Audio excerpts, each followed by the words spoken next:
사랑하는 성도 여러분, 우리가 위대하신 하나님이라고 말하는데 그 위대하신 하나님에 대해서 우리는 얼마나 많이 알고 있는 것일까요?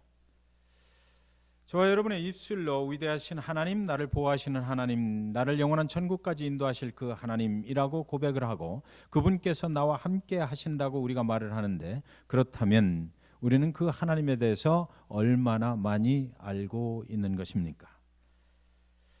우리는 정말 하나님이 얼마나 크시고 얼마나 위대하신지를 정말 알고 그분을 따라가고 있는 것일까요? 우리가 하나님을 섬길 때 하나님 나라에 얼마나 크게 헌신을 했다고 생각을 하십니까? 우리가 오늘 하나님의 교회를 섬기고 또 믿음의 백성들을 섬기고 예수 그리스도의 그 복음을 증거하며 살아간다라고 우리는 이렇게 믿고 있는데, 그렇다면 그것은 하나님 보실 때 얼마나 그 위대하신 하나님 앞에 드려지는 우리의 헌신이 될까요? 우리는 정말 하나님이 원하시는 방법대로 그 위대하신 하나님을 따라가고 있으며 하나님이 원하시는 방법대로 우리는 살아가고 있는 것일까요? 여러분, 우리는 성경 속에서 여러 가지 이야기들을 이렇게 보게 되는데 한번 생각해 보시기 바랍니다. 다윗이 블레셋의 골리앗 장수하고 마주쳤습니다. 그래서 그 골리앗 거대한 장수를 무너뜨리려고 달려나갈 때 그 다윗이 어린 나이에 휙휙휙 휘파람을 불면서 신나서 나갔을까요? 그 순간 그 다윗의 마음이 얼마나 긴장되고 얼마나 두려웠을까 우리는 가히 짐작할 수가 있는 것입니다. 하나님을 믿고 하나님을 의지하고 하나님만 신뢰하고 살아가는 그 삶의 과정이 얼마나 그 순간 긴장되고 두렵고 떨리는 것이었을까. 그럼에도 불구하고 하나님께서 나와 함께 하신다, 하나님이 나를 승리케 하실 것이다 라는 그 믿음 하나 가지고 달려나가는 그 어린 다윗의 모습, 그 영혼이 그 순간 얼마나 떨렸을까, 그 영혼이 얼마나 긴장하고 있었을까. 저와 여러분이 삶의 모든 여정 속에서 하나님을 의지하고 갑니다. 내가 이 문제 속에서도 하나님께서 나를 해결해 주시고 나의 모든 것을 회복해 주실 줄 믿습니다라고 하나님만 의지하고 신뢰하고 뛰어나가는 그 모습은 그렇게 쉬운 모습은 아니다라는 거죠. 두렵고 떨리고 정말 눈에 보이지 않는 그 하나님이 정말 나에게 내 믿음을 받아주시고 함께 하실까. 위대하신 하나님, 그분이 정말 오늘 이 순간도 이 미물 같은 나와 함께 하신다, 그것을 정말 믿고 갈 때에 정말 하나님은 나를 외면하시지 아니하실 것인가. 다윗이 사울에게 그 궁궐에 들어가서 멋진 음악을 연주하는 것입니다. 그런데 사울이 그가 미워요. 그래서 창을 던져가지고 그 어린 다윗을, 자기 앞에서 음악을 연주하는 그 다윗의 그 머리를 관통해서 그 머리를 벽에 박아버리려고 창을 던져버리는 것입니다. 그 앞에서 음악을 연주하고 있는 그 다윗의 모습이 과연 정말 평안했을까? 저가 진짜 나를 어떻게 할지 모르는 이 순간에도 내 생명을 걸고 그 앞에 가서 하나님이 나를 온전히 보호하실 것이다, 그 생각 가지고 그 연주하는 그 다윗의 모습. 사울을 피해서 엔게디 광야 속에, 그 사막 속에서 동굴 속에 들어가서 살아야 했던 그 다윗의 모습 속에 정말 평안했을까요? 하나님을 믿고 하나님만 의지하고 하나님이 약속하신 그 말씀이 내 삶에 이루어질 것이다라고 분명한 확신 가운데 사울을 피해서 도망다니는 그의 모습, 그가 정말 평안했을까? 하루 한순간도 긴장되지 않은 순간이 없었을 것입니다. 사울이 보낸 병사들이 자기를 쫓아올 때에 그가 평안하지 않았을 거예요. 두려웠을 거예요. 그러나 그럼에도 불구하고 다윗은 하나님이 보호하심을 믿고 살아갔다라는 거죠. 저와 여러분의 인생 속에서 하나님을 믿는 것은 바로 이런 것이다라는 것입니다. 이 세상의 죄악이 관영한 가운데서 하나님의 약속이 나에게 임할 것이다, 하나님은 결코 나를 외면치 않을 것이다 라고 믿고 살아가는 저와 여러분의 믿음의 순간들, 그 순간들은 긴장의 연속이고 두려움의 연속이라는 것입니다. 그럼에도 불구하고 우리가 기도할 때에 그 긴장과 두려움 속에서 기도하면 하나님께서 나의 기도를 들어주신다고 믿을 수 있는 것, 그것이 바로 믿음인 거예요. 네. 그래서 하나님께서 그 믿음을 보시고 기도를 들으시고 응답해 주신다라는 것입니다. 하나님은 절대로 우리를 외면치 아니하시는 분.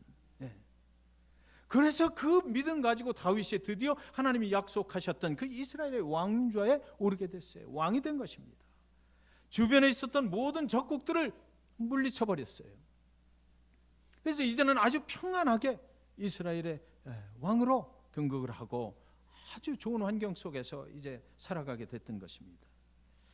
화려한 백향목으로 지은 왕궁 속에서 그가 살아가는 거예요.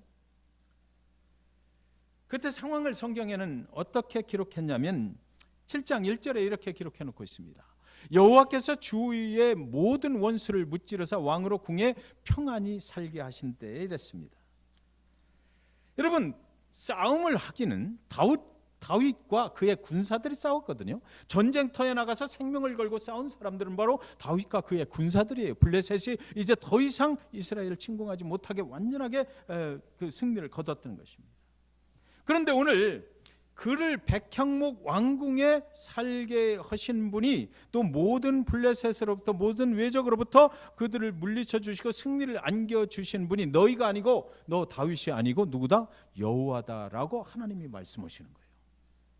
저와 여러분이 삶을 살아가다가 이제는 이만큼 살게 됐다, 이만큼 나는 이제 축복된 삶을 살게 됐다, 이젠 편안해졌다라고 하실 때 누가 찾아와요?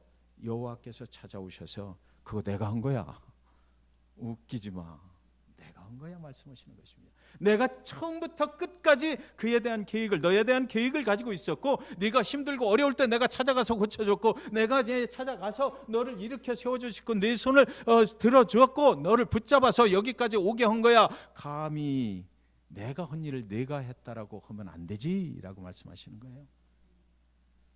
주위의 모든 환경을 다윗이 그렇게 될 수밖에 없도록 만들어준 사람이 바로 네가 아니고 여호와 나다라고 말씀하시는 것입니다. 많은 사람들은 이렇게 살만해지고 성공하고 가질 만큼 가지고 세상적으로 이제 부러울 것 없고 자식들도 다 훌륭하게 키워놓았고 그때 생각하는 것이 아주 명예로운 은퇴 아닙니까?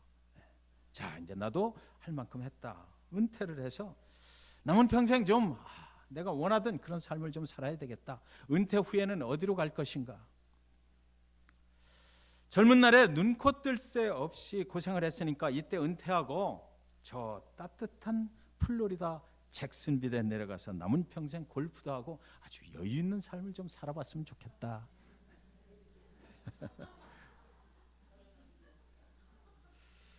어떤 사람들은 이제 남은 평생 젊은 날에 가져보지 못한 세계 여행을 하면서 즐기면서 살자라고 합니다.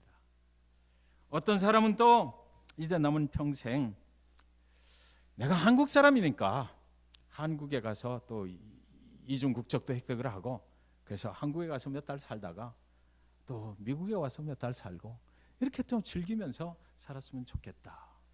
저것은 2018년도에 나온 통계 자료입니다. 미국에서 가장 은퇴자들이 살기 좋은 주가 바로 플로리다입니다. 저렴한 생활비, 생활의 질이 여긴 또 보장이 된다네요. 참, 여기 수준 높은 인생의 질을 즐기시는 분들이 지금 잭슨빌 중앙침례교회에 예배하고 있는 것입니다. 할렐루야, 할렐루야.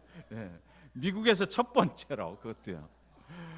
근데 의료 시스템이 그때 당시에는 20위로 나왔어요. 그럼에도 불구하고 플로리다가 전체 순위에서 1위를 차지한 것입니다.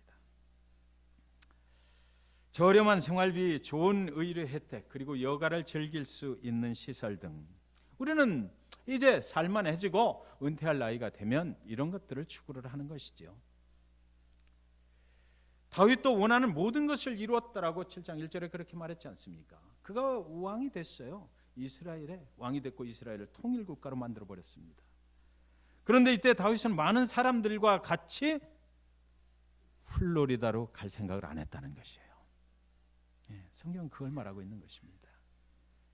다윗은 플로리다로 가야 되겠다. 이제는 정말 내가 편안하게 생활을 해야 되겠다라고 생각하지 아니하고 7장 2절에 보시면 왕이 선지자 나단에게 이르되 볼지어다 나는 백향목궁에 살거늘 하나님의 교는 휘장 가운데 있도다. 다윗은 그때 하나님을 생각했다는 것입니다. 자신은 백향목으로 지은 이런 화려한 궁궐에 살고 있는데 당신의 하나님은 텐트로 만든 그곳에서 계시다라고 생각을 하니까 내 마음이 아프다라는 것입니다. 하나님께서 그렇게 계시면 안 되지 않는가? 나는 이렇게 하나님보다 더 잘 살아도 되나? 나는 하나님은 저렇게 비선한 곳에 계신데 나는 이렇게 화려한 곳에서 마음껏 즐기면서 살아도 되나? 내가 하나님보다 더 좋은 그런 집에 살아도 되는 것인가? 이렇게 미안한 마음을 하나님께 갖게 되었다라고 성경은 기록하고 있는 것이에요. 그렇게 마음속으로 생각을 했다라는 것입니다. 그 마음을 하나님의 선지자 나단에게 이렇게 살짝 털어놓았던 것이에요. 하나님 정말 미안한데요, 내가 이렇게 즐기면서 편안하게 살아도 되는 것입니까? 내 마음이 하나님 때문에 편치를 못합니다라는 것이죠. 그랬더니 나단 선지자가 말하기를 7장 3절에 나단이 왕께 아뢰되 여호와께서 왕과 함께 계시니 마음에 있는 모든 것을 행하소서 하니라. 자, 이 말이 무슨 말인고 하면 나단 선지자가 그동안 하나님께서 다윗에게 베풀어 주신 그 일을 다 보았다. 내가 보니까 하나님께서 너를 축복하신다. 하나님이 너를 붙잡고 계시고 왕이시여 하나님이 당신과 함께 하셔서 이만큼 됐고 또 앞으로도 하나님이 붙잡아 주실 것이니까 하나님은 절대로 당신이 하는 일에 브레이크를 걸지 않을 것이다. 하나님이 당신을 축복할 계획을 이미 가지고 계시기 때문에 당신이 하고 싶은 대로 해도 하나님은 절대로 당신에게 브레이크를 걸지 아니하실 것이다라는 것입니다. 하나님이 절대로 당신의 앞날에 외면하시거나 절대로 당신을 무시하지 아니하실 것이다. 다윗이 정말 하나님을 기쁘시게 하는 그런 사람입니다라는 거죠. 당신은 하나님께 인정받은 사람입니다. 그러니까 마음대로 앞으로 해도 하나님께서 절대 당신의 인생에 태클을 걸지 아니하실 것입니다라는 거예요. 그런데 이렇게 이제 다윗과 나단 선지자 간에 쏘곤쏘곤 거리는 이런 이야기가 있었던 그날 밤에 하나님께서 나단 선지자를 콜을 하십니다. 다윗이 하나님을 향한 마음이 그렇게 간절할 때 응급 상황이 터져버리는 거예요. 7장 4절을 보시면 그 밤에 여호와의 말씀이 나단에게 임하여 이르시되 둘이서 만나서 하나님 나는 이렇게 백향목 궁궐에 있는데 하나님은 저기 계시니 내 마음이 좀 아파요. 그러니까 나단 선지자가 그래 그 마음 충분히 이해한다. 그러나 하나님이 너와 함께 하시니까 절대 문제없어. 네 인생 마음껏 밀어붙여. 너는 앞으로 이 왕이 됐고 이제는 하나님의 능력을 등에 지고 내가 마음껏 할 수 있어. 네가 하고 싶으면 해 라고 그것이 하나님 기뻐하시는 것일 거야 라고 얘기했을 때 그 밤에 하나님께서 이거 그냥 두면 안 되겠네요. 그날을 넘기지 않고 그 밤에 나단 선지자를 찾아오셔서 하나님께서 말씀을 하신다 이거죠. 다윗의 성품을 가장 잘 아시는 하나님, 다윗은 한번 마음 먹으면 그대로 실행에 옮길 수 있는 사람이고 다윗의 지금 상황은 뭡니까? 한나라의 왕이에요. 자기가 하나님을 위해서 왕궁을 짓고 싶으면 얼마든지 오늘 명령만 내리면 내일부터 공사가 시작될 것입니다. 6개월 안에 끝내버려. 세상에서 제일 좋은 재료를 가져와. 다 될 것이에요. 그러니까 하나님이 이건 아닌데 생각을 하시고 미룰 수가 없었던 거예요. 그 다음날 아침이면 분명히 다윗이 명령을 내릴 것이 뻔하기 때문에 그날 밤에 즉시 나단 선지자 911 콜을 딱 해버린 거예요. 이리 와 하고. 여러분 우리가 삶을 살아가면서 하나님께서 우리를 부르실 때가 있거든요. 내가 뭔가를 하나님의 능력을 가지고 내가 열심히 막 하는 거예요. 그리고 또 일이 잘 됐어요. 아주 편안하게 잘 됐고 하나님이 나를 보호하셨다. 하나님께서 나를 도와주셨다. 하나님의 능력으로 내가 이 모든 일들을 이루게 됐다라고 하나님께 영광 감사 찬송 드리고 그리고 지금까지 보호하신 하나님께서 나의 앞날도 보호하시겠지. 내가 이런 일을 터뜨려 버릴 거야. 하나님의 영광이 될 거야. 내가 이렇게 행위를 하면 내가 이런 마음을 가지고 하나님을 위해서 내가 나가면 하나님께서 분명히 기뻐하시겠지라고 할 때에 하나님께서 우리 삶에 태클을 딱 걸어보실 때가 있다는 것입니다. 스톱! 너 나한테 물어보지 않고 하려고 하는 거야. 이제는 내가 그동안 많이 도와줬고 여기까지 인도한 것이 난데 이제는 그렇게 되니까 이제 평안하고 정말 이제 하나님을 경험할 만큼 경험하고 하나님이 역사하시면 된다는 걸 이제 깨달을 만큼 깨닫고 그랬더니 이제는 정말로 내가 도와줘서 그렇게 그 자리까지 만들어 주었더니 이제는 나한테 묻지도 않고 내가 결정하고 내가 하려고 그래.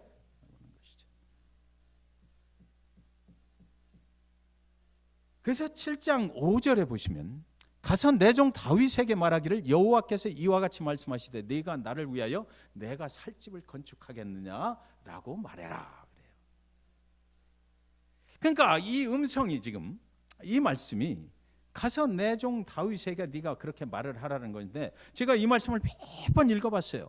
읽으면서 생각을 해보니까 하나님이 뭐라고 하시는 거냐면 지금 다윗 이제는 네가 나를 위해서 내 살집을 건축을 하겠다고?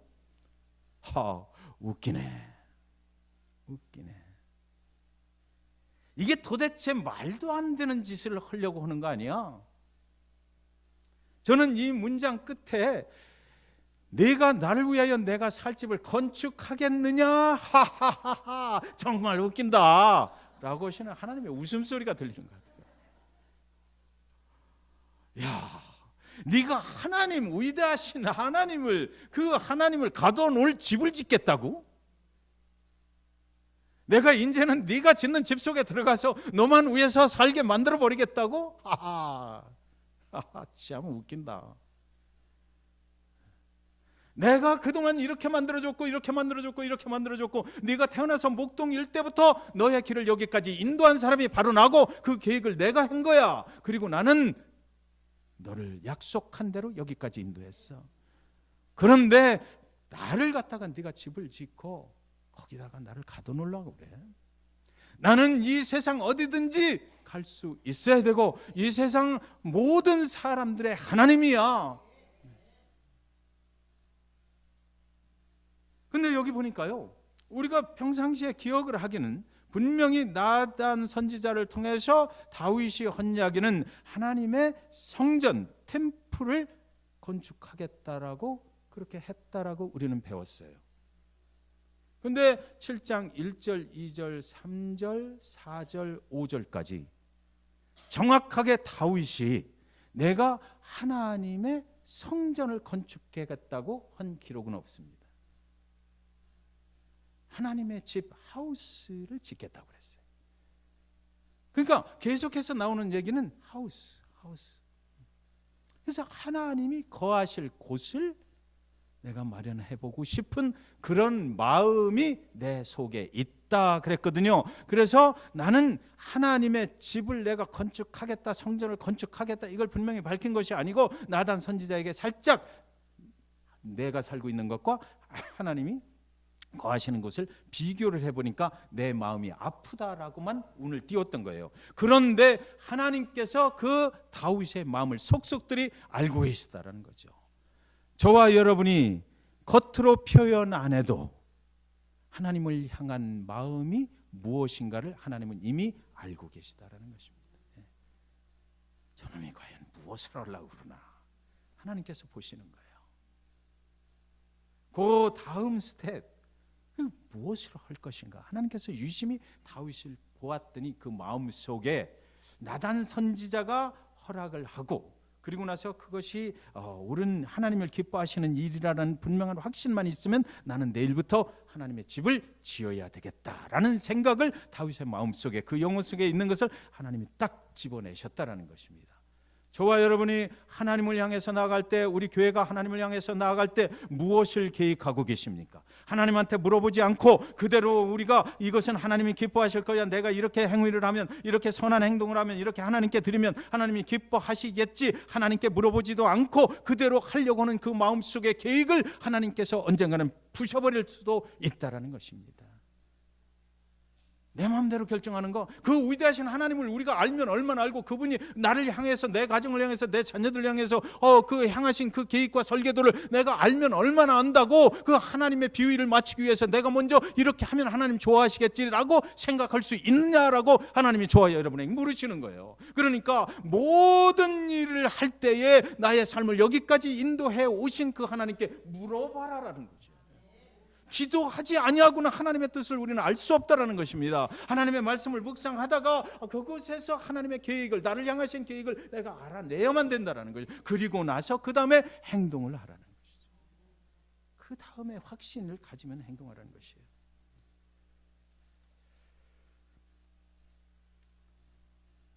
절대로 다윗은 그 은혜에, 하나님께서 여기까지 인도하신 그 은혜에 보답하기 위해서라고 생각을 했겠지만, 하나님이 원하시는 것은 그거 필요 없다라는 것입니다.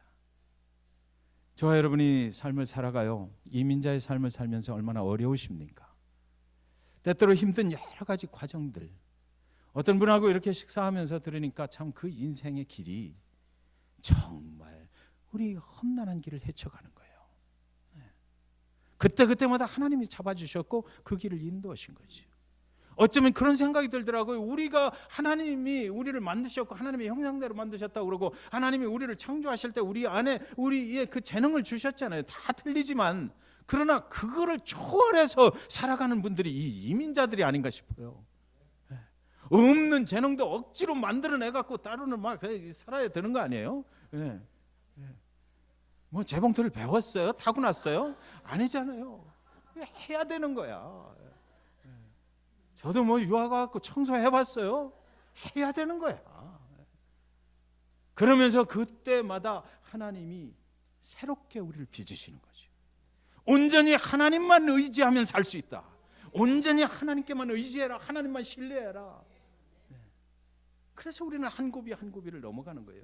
그런데 이제 어느 정도 안정이 됐을 때 우리가 생각하기를, 나를 여기까지 인도하신 하나님 감사합니다. 그래서 내가 이제 그 은혜에 보답하기 위해서 하나님을 향해서 내가 아름다운 성전을 내가 하나 지어버릴게요. 하나님을 향해서 내가 아름다운 교육관을 하나 지어버릴게요.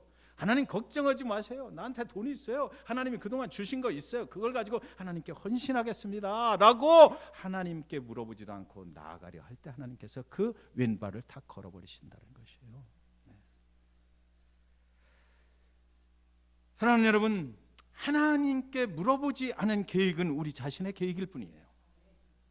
하나님과는 전혀 관계가 없는 거거든요. 그런데 하나님이 스틸 우리를 사랑하신다는 증거가 뭔지 아세요? 그때 우리를 쓰러뜨려 버리는 거죠.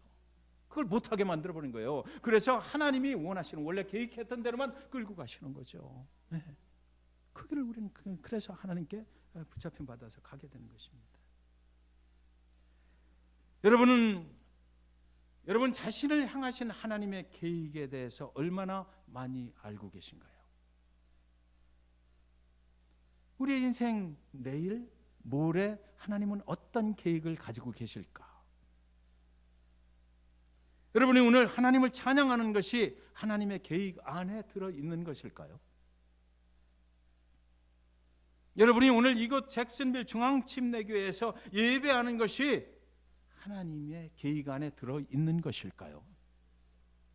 할렐루야.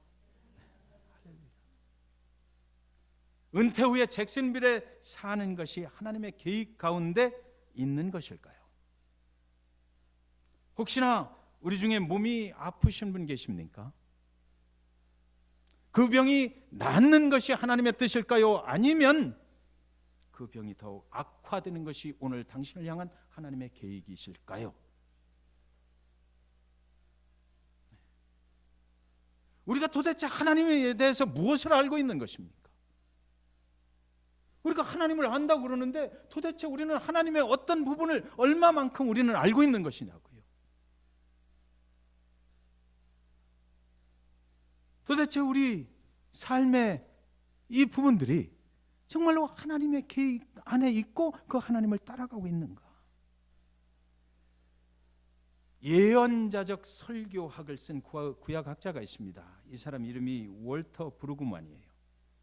근데 이분이 말하기를 오늘 이 사무엘하 7장에서 다윗에게 하신 말씀이 가장 구약에서 중요한 말씀들이다라고 이분은 말했습니다.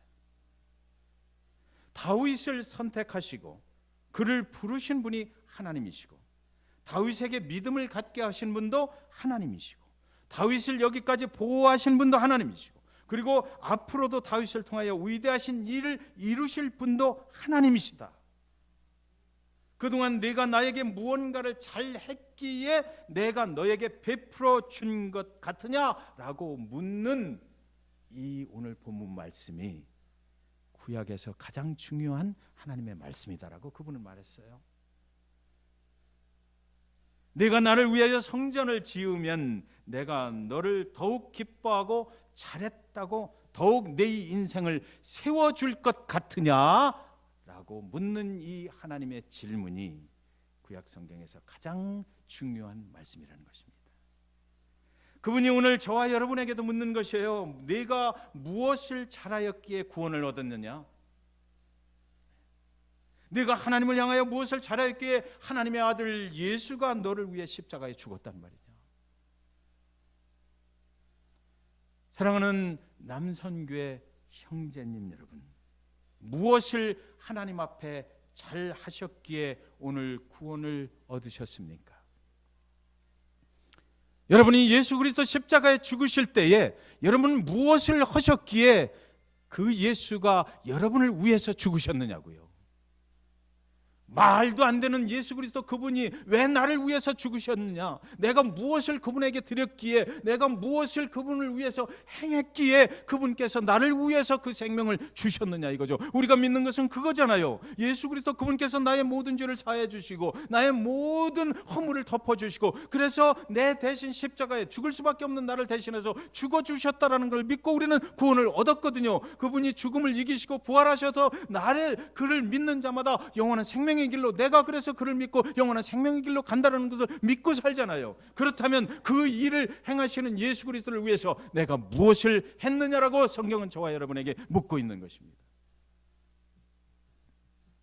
그분이 십자가에 못 박혀 죽을 때 우리가 무엇을 했습니까? 하나님께서 정말 인간이 얼마나 선한 행위를 하여야 구원을 얻을 수 있다라는 가이드라인을 딱 제시를 하시고 그 팔리시 안에 딱 들어와야 구원을 얻는 것이다라고 말씀하셨으면 저와 여러분이 그 가이드라인을 정말 통과할 수가 있었을까요? 천만의 말씀. 저는 제 구원을 위해서 한 것이 아무것도 없어요. 다만 제가 한 일은 예수에 대해서 들은 것입니다. 예수가 온 인류를 위해서 어떻게 했다, 그를 믿는 자마다 구원을 얻을 수 있다는 것을 나는 들었어요. 그리고 그가 나를 위해서 죽은 것을 나는 믿었어요. 그거밖에 한 것이 없어요.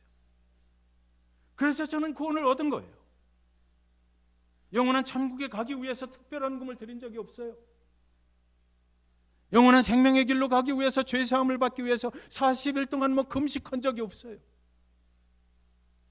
그런데 저는 오늘 예수님 때문에 그분이 베풀어 주신 그 일방적인 사랑을 입어서 구원을 얻은 자가 됐다고요. 그분이 일방적으로 나의 삶을 인도해 오셨고 그 복음을 듣게 하셨고 그분을 믿게 하셨고 믿음 주셨어요. 오늘 하나님께서 다윗에게 하는 얘기가 그거예요. 여기까지 인도한 모든 것들이 내가 한 거야. 네가 인간으로서 아무리 많은 것을 한다 할지라도 위대하신 하나님이 보실 때 그게 뭐가 그렇게 중요하냐라는 것입니다. 내가 하면 하는 것이고 안 하면 안 하는 것이지. 죄 많은 나를 위해 나의 모든 죄를 대신 지시고 저 골고다 십자가에 달려 죽으신 그 예수님의 값없이 베풀어 주신 은혜, 그것이 우리를 구원했다라는 것이죠. 그것만이, 오직 유일하게 그 은혜를 믿는 자는 모두가 구원을 받는다는 것이에요. 하나님을 위해서 무엇을 해야겠다는 것보다 더 중요한 것은 그래서 하나님의 약속을 믿는 것이다라는 것입니다. 그분이 우리를 구원하시겠다고 약속하셨기 때문에 믿는 자마다.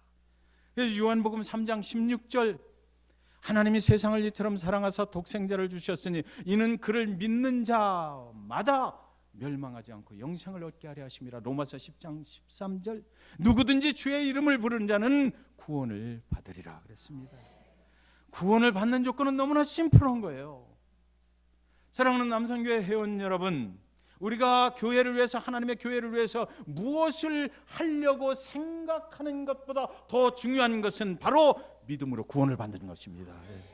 정말 여러분은 그 위대하신 하나님 그 계획 가운데 계십니까? 영원한 생명의 길로 정말 가고 있는지 한번 생각해 보시기 바랍니다. 하나님 아버지 앞에 특별한 헌금을 드리려고 하시기 전에 하나님 아버지 앞에 정말 하나님의 교회를 잘 고쳐서 아름다운 성전을 만들어 가야 되겠다라고 그렇게 결단하시기 전에 당신 자신이 먼저 그 예수 그리스도 그분이 주신 값없이 주신 은혜를 받아서 내가 구원받은 자가 됐는가, 그것을 먼저 생각해 보시기 바라요.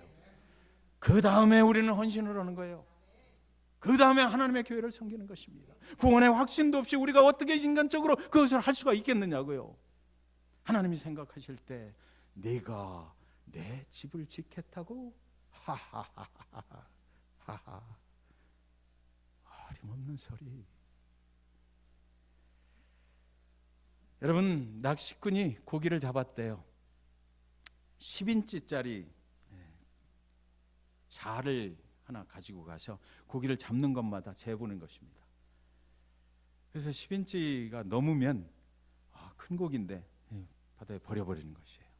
10인치 안에 들어오면 이제 자기 저기다 넣는 것입니다. 담는 것이. 그 이유를 물었어요. 그랬더니 이분이 얘기하시길 뭐라고 그러냐면, 우리 집에 고기를 이렇게 볶는 후라이팬이 있는데 그 후라이팬의 지름이 10인치입니다. 10인치 이상 되는 거는 가져가 봐야 먹을 수가 없습니다. 요리를 할 수가 없어요. 그래서 버려버리고 10인치 안에 들어오는 것만 제가 가지고 하는 것입니다. 여러분, 여러분의 믿음의 크기는 얼마나 되십니까? 위대하신 하나님을 담을 수 있는 그 후라이팬을 여러분 영혼 속에 가지고 계신가요? 하나님 그분이 역사하실 때 그분의 위대하신 그 역사 속으로 내가 들어가서 그분을 따라갈 수 있는 그런 믿음의 크기를 우리는 우리의 영혼 속에 가지고 있느냐라는 것입니다. 모세가 12명의 정탐꾼을 가나안 땅을 탐지하라고 보냈잖아요. 잘 아시는 이야기입니다. 그 중에 10명은 큰 성읍들을 봤어요. 큰 장수들을 보고 왔어요. 그들 앞에 우리는 메뚜기만도 못하다. 도무지 이길 수 있어 보이지가 않았습니다. 자기들이 현실을 정확하게 보고 온 거예요. 10명이. 우리는 도저히 안 됩니다. 그러나 거기에 2명의 사람들이 또 있었어요. 여호수아와 갈렙. 그 사람들은 정탐꾼들을 거기에 가서 그 사람들이 본 것은 현실을 본 것이 아니라 하나님이 약속하신 말씀을 보았던 거예요. 자, 여기 중요한 이슈가 제기가 됩니다. 10명의 사람들은 현실을 보았고요, 2명의 사람들은 하나님의 약속하심을 보았어요. 그런데 그 뒤에 역사는 누구를 통해서 이루어져요? 하나님이 쓰시는 2사람, 하나님을 바라본 사람들에 의해서 세상의 역사는 쓰여졌다라는 거죠. 잭슨빌 중앙침례교회 사랑하는 남선교회 그리고 모든 성도 여러분, 우리는 하나님을 바라보면 세계의 역사를 쓸 수 있어요. 하나님이 쓰시는 역사에 우리가 들어가서 함께 하나님과 동역하고 이 땅에 정말 주의 복음을 증거하고 충만히 하나님이 계획하신 모든 축복을 받을 수 있는 자들이 된다라는 것을 여러분 믿으시기 바랍니다. 그래서 내 집과 내 나라가 내 앞에서 영원히 보존되고 내 왕위가 영원히 견고하리라. 하나님을 바라보고 살아가는 자들에게 하나님께서 내 삶의 모든 부분들을 내가 영원히 견고하게 지켜주리라. 그래서 다윗의 그 가문에서 누가 나와요? 그 라인에서 예수 그리스도, 그죠? 저와 여러분을 구원하신 예수 그리스도가 거기서 나오는 거예요. 그 일을 누가 하셨다? 다윗이 한 게 아니라 하나님이 계획하시고 하나님이 하셨다는 것이에요. 하나님께서 여러분 모두의 가정과 여러분이 살아가시는 삶의 터전들, 하나님이 약속하신 저 말씀대로 영원히 보존되고 하나님께서 축복하시는 삶이 영원히 견고하게 세워져 나가는 그런 여러분의 삶의 터전들 하나님 안에서 이루어 가시기를 주님의 이름으로 간절히 축원드립니다.